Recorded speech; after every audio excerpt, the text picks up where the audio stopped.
Meu bom dia aos colegas coordenadores pedagógicos. Gostaria, antes de mais nada, de dizer para vocês que nós rumamos, né, para o encerramento das nossas atividades formativas não presenciais na condição de estratégia, né, para pensar, inclusive, a especificidade de um contexto escolar que definitivamente, né, será reconduzido a partir daquilo que nós fomos tecendo ao longo das formações e também, né, a partir do novo contexto que virá a ser pós-pandemia, né? Eu gostaria de iniciar, tô com uma colinha aqui, com uma frase do professor Chartot, que tem muito a ver com aquilo que nós estamos vivendo, se tratando de ressignificação. Eu entendo que todos nós, tanto no campo existencial quanto no campo profissional, estamos renascendo. Renascendo no processo de reconstrução de conceitos e verdades, né, para governar as nossas práticas, os nossos saberes e fazeres numa escola que se refaz também dentro de um movimento, né, cuja objetividade ainda é impregnada de interrogações, de questionamentos provocativos. Diz o professor Chartot, a pandemia trouxe aos especialistas que atuam na educação básica um grande desafio: repensar a escola como um tempo eminentemente existencial. Depois do isolamento, ela vai renascer. E renascer requer adaptações. A fênix virou cinzas e então renasceu. Pois bem, comecemos a nossa reconstrução institucional. Assim diz o professor Chartot, né? E eu gostaria de iniciar as reflexões mais pontuais hoje, né, agradecendo a cada colega que dedicou um tempinho para estar comigo, para conversar comigo, né, para sonhar possibilidades comigo. Porque o que nós estamos vivendo agora é um processo de planejamento constituído a partir de imaginários balizados por normativas, mas de imaginários, porque nós não temos clara, né, a dimensão pandêmica. Como nós não temos clara a dimensão pandêmica, tudo pode ser alterado, né, na dinâmica do contexto no qual nós estamos inseridos e inseridas. A nós cabe, como diz o professor Chartot, né, a começar a reinvenção, como a fênix, né? Começar a reinvenção e estar preparado, né? Ou estar preparada. Então, nesse momento, antes de nós iniciarmos, eu preciso dizer a vocês gratidão, gratidão e gratidão por acolherem, né, as orientações que eu dei a partir das leituras que tinha e que tenho e que continuo fazendo, né, agradecê-los e agradecê-las também, né, pelo empenho no tocante ao pertencimento institucional à rede, né. Em nenhum momento houve questionamento se podia, se tinha que fazer. Nós simplesmente estávamos, né, submersos nesse processo de formação. E isso foi muito interessante. A nossa capacidade de entrega, né? Cada coordenador, cada coordenadora, cada orientador ou orientadora que assistiu, cada diretor, cada diretora que assistiu, recebe e acolhe agora, né, nas palavras do professor Chartot, a minha gratidão. E para a gente avançar, né, dentro desse contexto, eu preciso registrar que nós continuamos eminentemente, né, lendo, acompanhando as normativas que estão sendo deliberadas em comunhão, Ministério da Educação e Ministério da Saúde, para que a partir daí, numa dimensão cronológica, né, a gente vá avançando. Então, aqui, né, cabe muito bem Saramago, não tenha pressa, mas não perca tempo, né? Então a gente vai produzindo sem aquela ansiedade toda, né? Mas vai deixando já, né, em stand-by todos os elementos técnico-pedagógicos necessários para a funcionalidade da instituição, para a funcionalidade escolar. Nós não podemos pensar esse processo quando formos chamados para a proposta, né, eminentemente de abertura das escolas. Então, nós, coordenação, já vamos estar com toda a base de orientação, né, ou seja, técnica, e toda a base, né, estrutural, documental, ou seja, conceitual, preparada para que esse processo se dê. Nesse sentido, então, eu vou fazer com vocês agora um diário de bordo, rapidinho, com as minhas colinhas que estão aqui embaixo e que vocês não veem. Vou mostrar, ó. Colinhas, meus colegas, colinhas. Deu.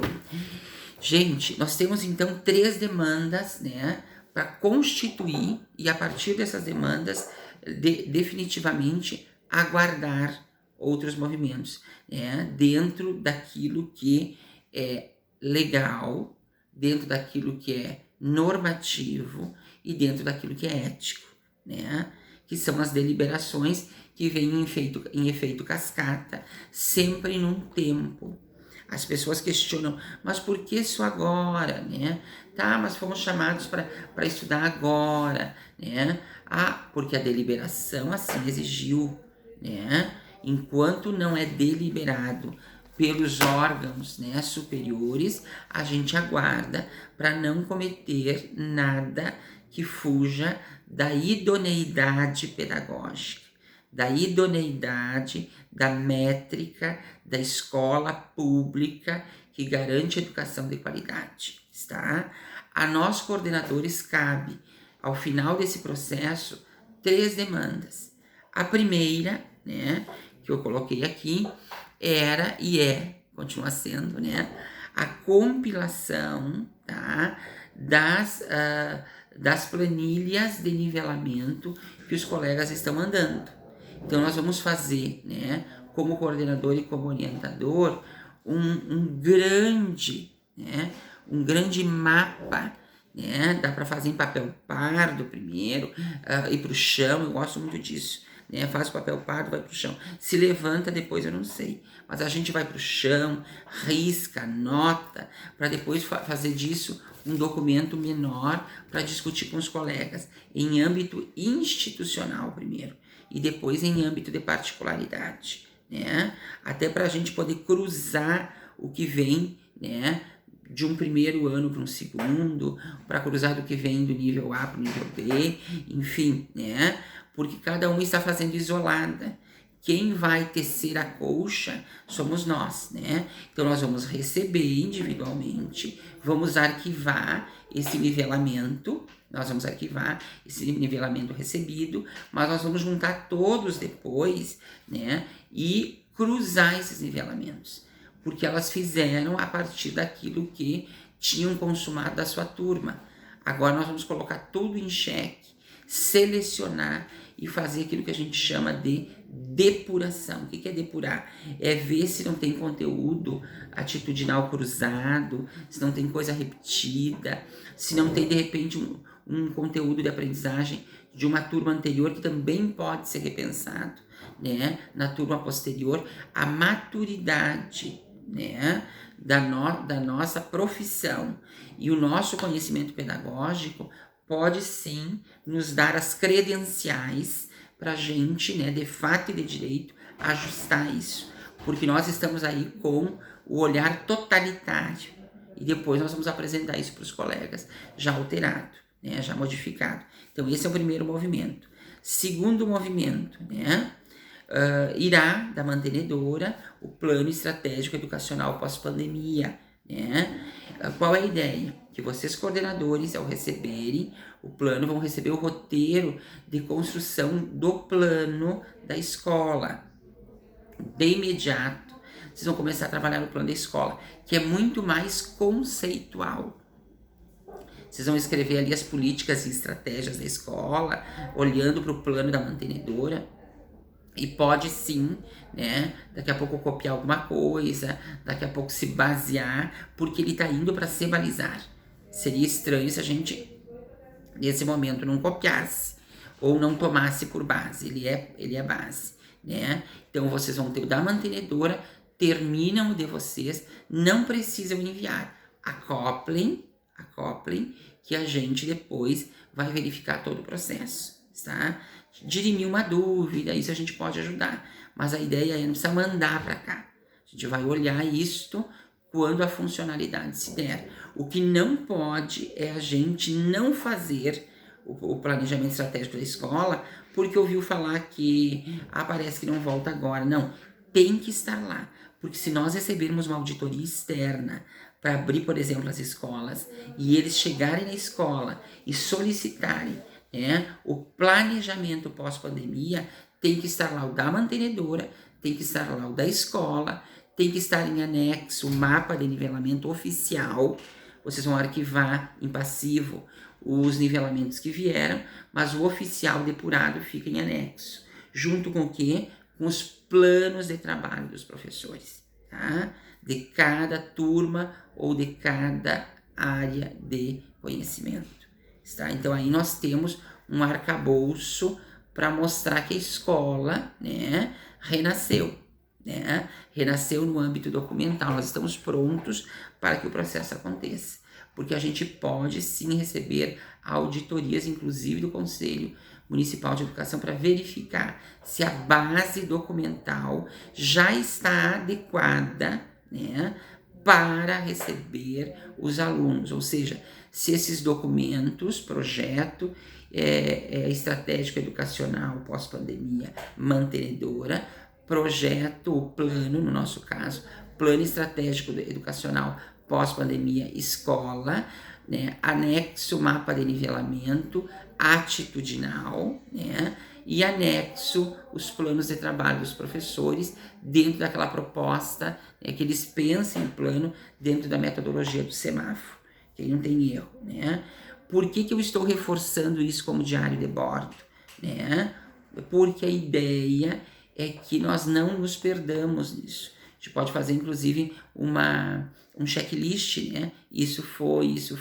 Essa não me enviou ainda, tem que ligar, tem que pedir que envie, né? Porque a gente precisa dos insumos. Eu só produzo para vocês porque tem insumos legais por trás de mim. Quer dizer, legais e epistemológicos, se tratando de leitura, né, técnico-pedagógica. Ninguém produz nada do nada, né? Eu costumo dizer que para a gente cobrar, antes de mais nada, nós precisamos ter claro, né, que para poder cobrar, a gente tem que fornecer todos os subsídios e elementos necessários para que esse colega, para que esta colega se sinta fortalecida, né, ou fortalecido para manifestar sua produção, né? Fez esse processo, plano mantenedora, plano escola, os nivelamentos, tá? A gente manda o modelo de planejamento para o professor, né, que já vai ter trabalhado com aquela metodologia do semáforo, então ele só vai tirar dali e vai colocar no quadrado do planejamento, né? Porque, na verdade, este plano estratégico, né, de caráter individual para depuração de conteúdos atitudinais é uma estratégia para eles montarem planos menos conteudistas e mais balizares na construção de competências e habilidades humanas. Nós estamos saindo de isolamento. É como se abrissem a caverna para a gente sair, né? Então, quer dizer, a nossa preocupação é muito mais, né, nesse momento de pertencimento desses sujeitos, porque vocês vão ver agora, a partir da reunião de diretores, que haverá uma adaptação estrutural severa, então eles vão ter que se adaptar a tudo isso, né? E não há como pensar esses elementos, e para mim isso é claro, né, numa concepção conteudista, né? O nosso objetivo como coordenação pedagógica, dentro de todas essas etapas, é garantir que este aluno dentro dessa dinâmica, se sinta eminentemente pertencente a esse contexto, que a gente vai chamar de contexto de estranheza, né?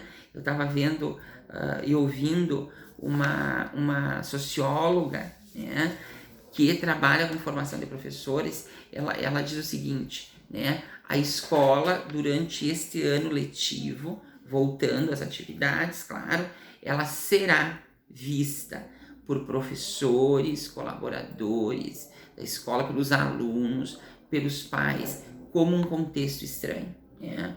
Não, mas ele sempre ia na escola, pois é, mas ele está saindo de um isolamento, ele demora um período temporal, para ele compreender o processo, esse todo adaptado para que a escola funcione.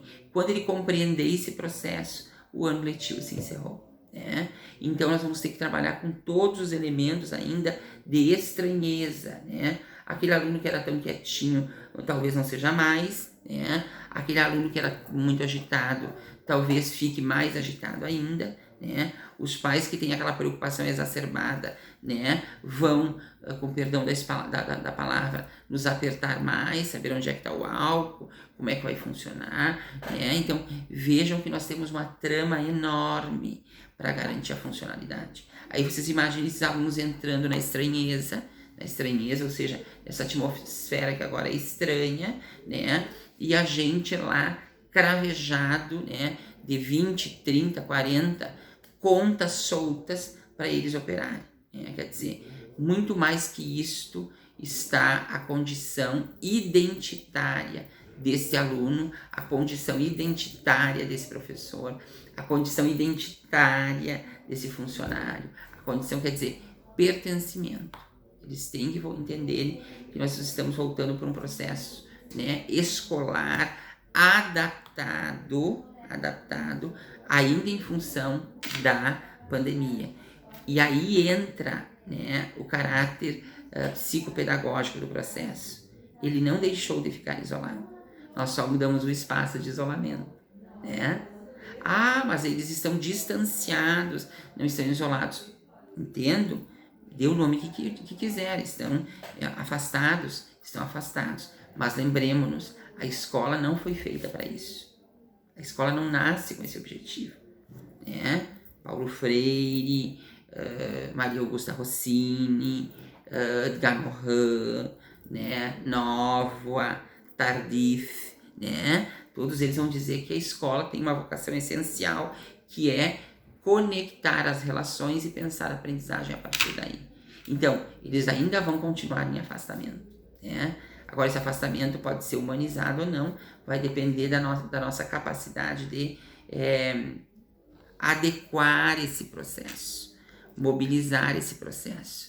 Então, eu gostaria, né, encerrando essa discussão, de lembrá-los, então, 3 elementos operativos pedagógicos que nós temos que deixar de mão, sob, né, a pena de auditoria da funcionalidade.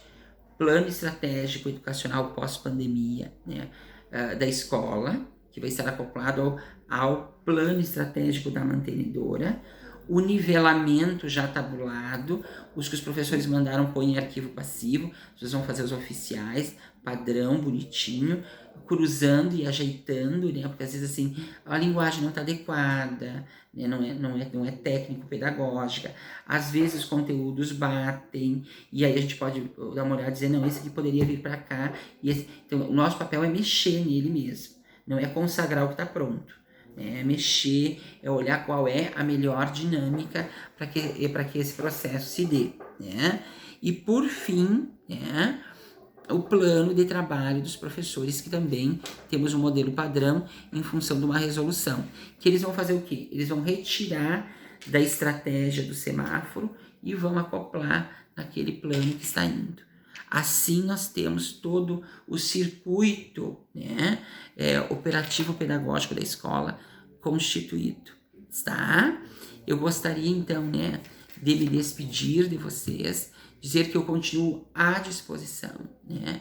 Eu acredito muito, né, numa nova concepção planetária, né? Assisti agora ontem uma entrevista do professor Edgar Morin. Ele está muito velhinho, 98 anos, até com dificuldade para andar, mesmo com o microfone sem fio, uma dificuldade para falar, né? E ele reafirma aquilo que nós já sabemos, né? Não voltaremos para a mesma sociedade, até porque essa sociedade que nós estávamos não funcionou direito, ela era um problema, né? Então nós vamos ter que nos adaptar, né? E automaticamente as instituições também não serão mais as mesmas.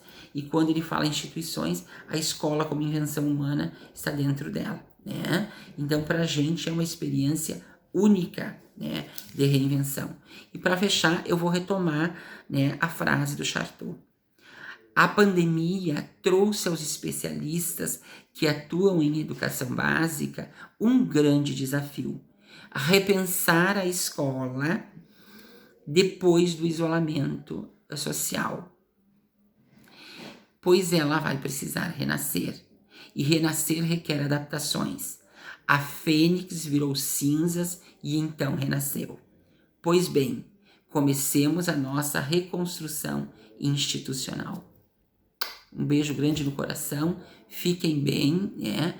E estamos juntos. Juntos somos mais fortes que somados.